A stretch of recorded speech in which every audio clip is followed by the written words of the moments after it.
Welcome to Just the Myth. Sometimes you're not in the right headspace to listen to a guy talk about stretching the muscle and tearing the fascia, but you still want to listen to that guy mispronounce mythological names despite his best well-researched efforts. This is for you.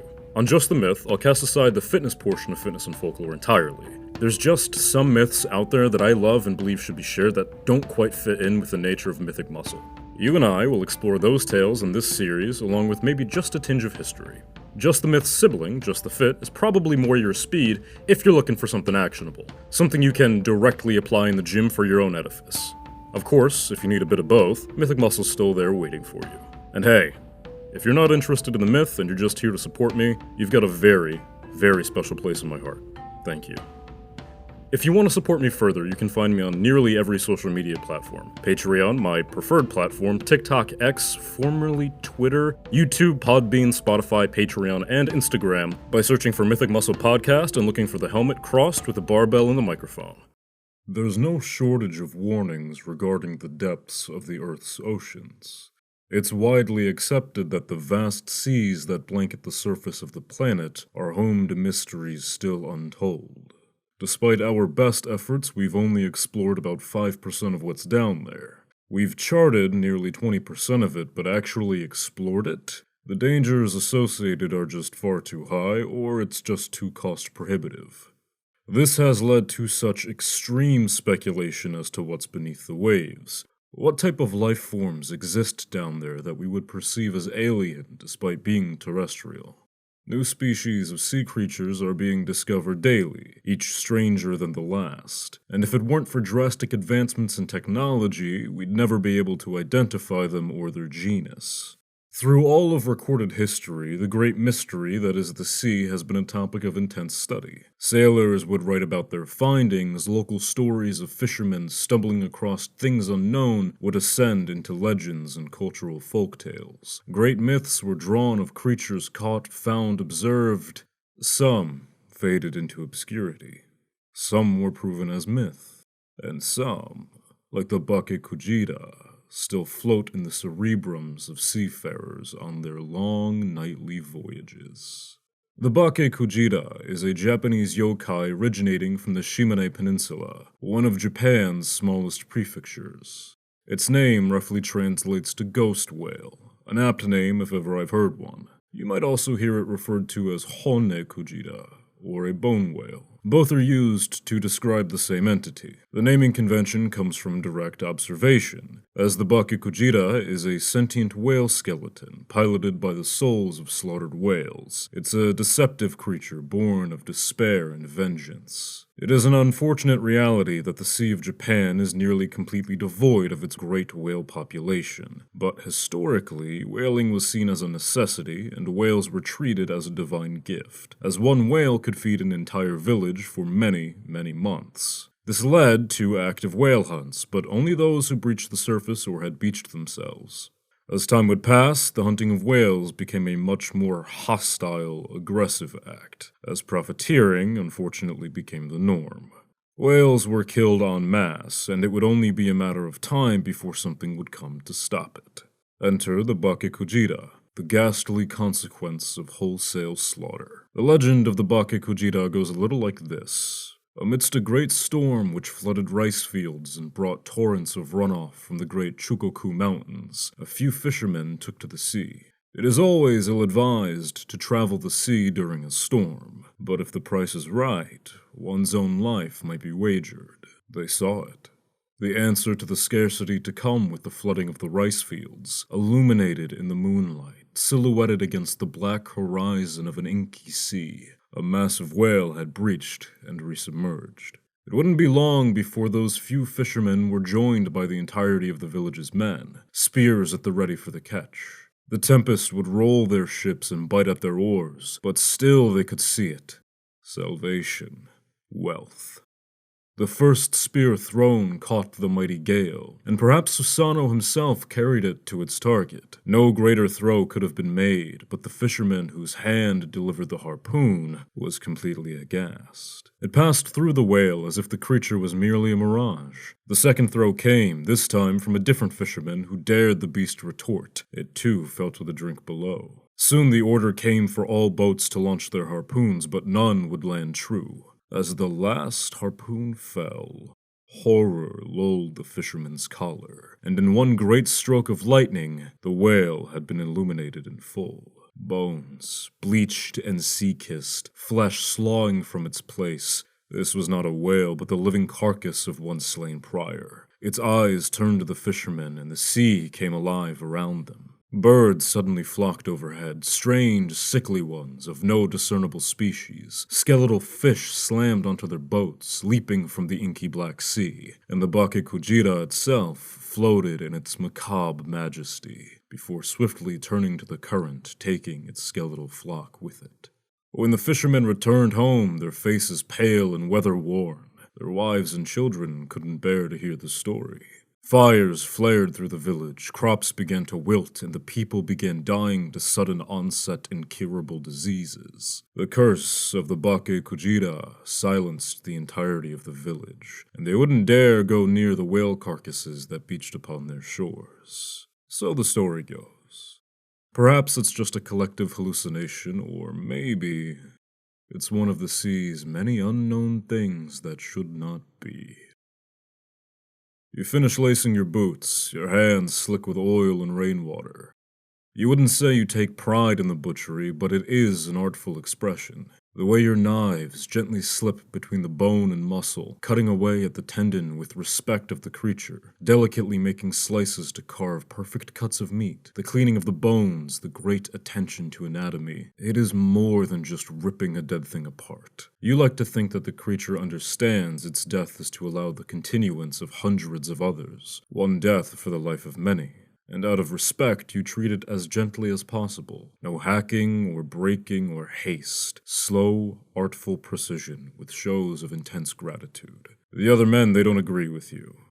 They don't see it as anything more than just a dead thing waiting to be turned into a great sum of currency. You find that reprehensible. Creatures are not created to provide wealth. Nothing is created to be slain. But the rules of nature dictate necessity, and necessity is rarely virtuous. One of the deckhands enters the spacious room where you've transported the whale to. They look to you and remind you that the boat is to head out soon, and they aren't much good behind the helm.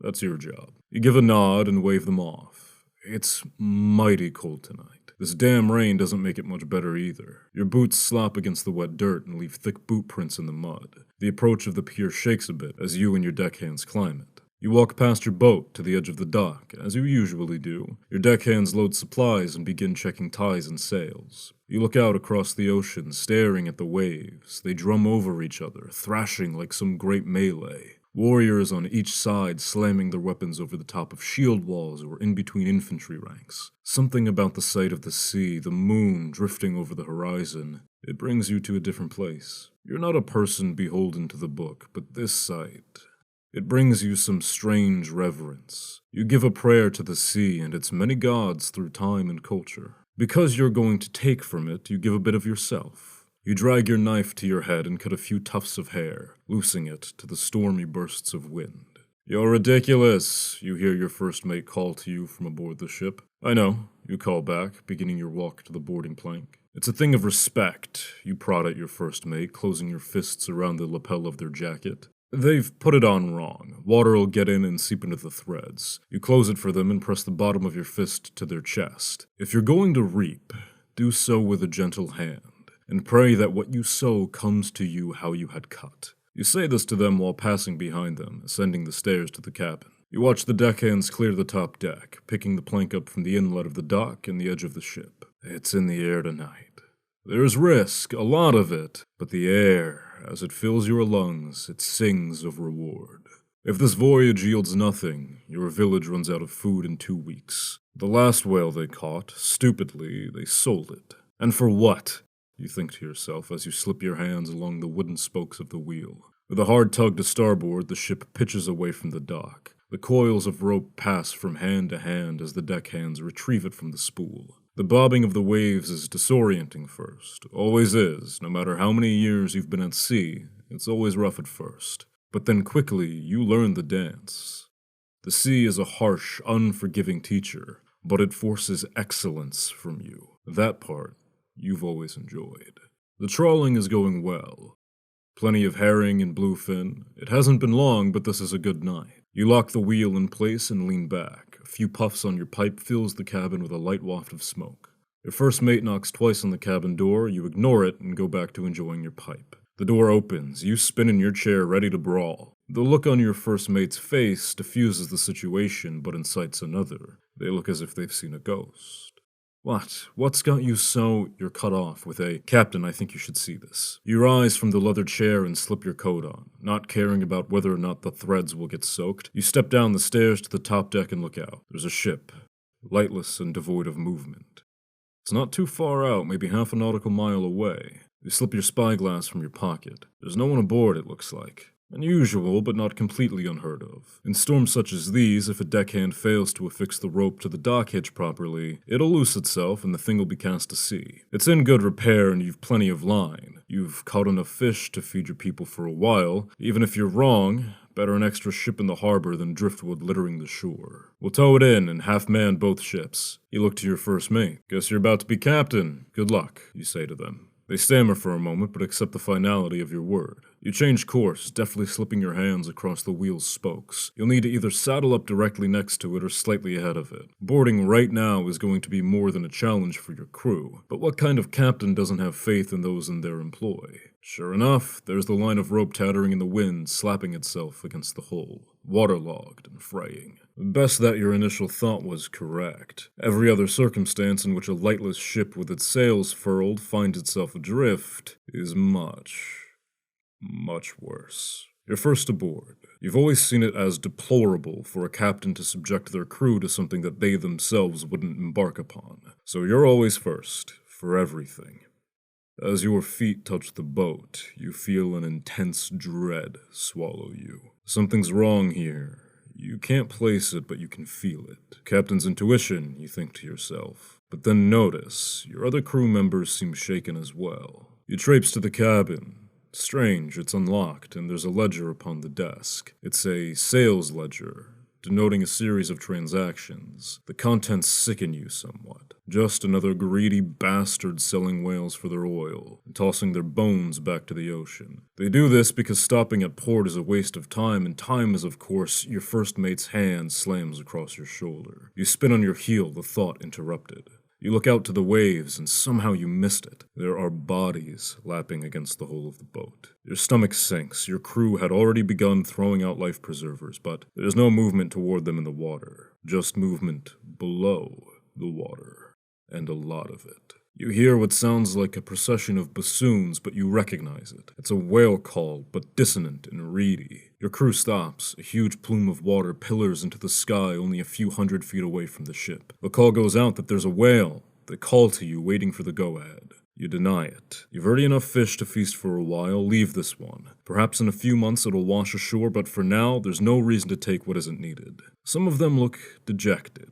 But only your first mate is close enough to read the fear on your face. You toss the ledger to the waves. Your crew begins tying the rope around the hitches, throwing the length of it back and forth from boat to boat. You don't speak, but begin the process of boarding your own ship again. You stop on the plank and look to your first mate. You give a quick salute and a nod and return to the helm. The faster you get out of here, the better, you think to yourself. The sails unfurl on the lost ship, and you pull the wheel hard to port. As you begin to make the voyage home, you dare look back. A huge pillar of water spews from the brackish depths. Your crew are all preoccupied and don't notice. Something from within that pillar stares at you.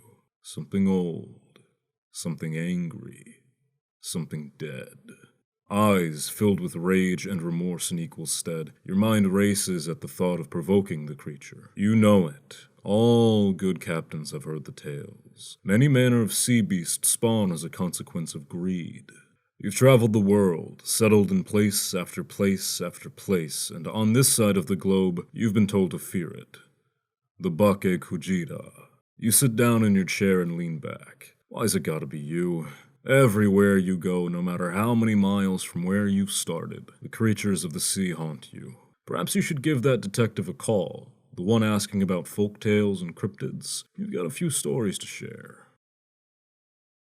The Bake-Kujira is an incredible creature. It's a warning against greed and a sad reflection on the reality of how terribly humans can damage an ecosystem.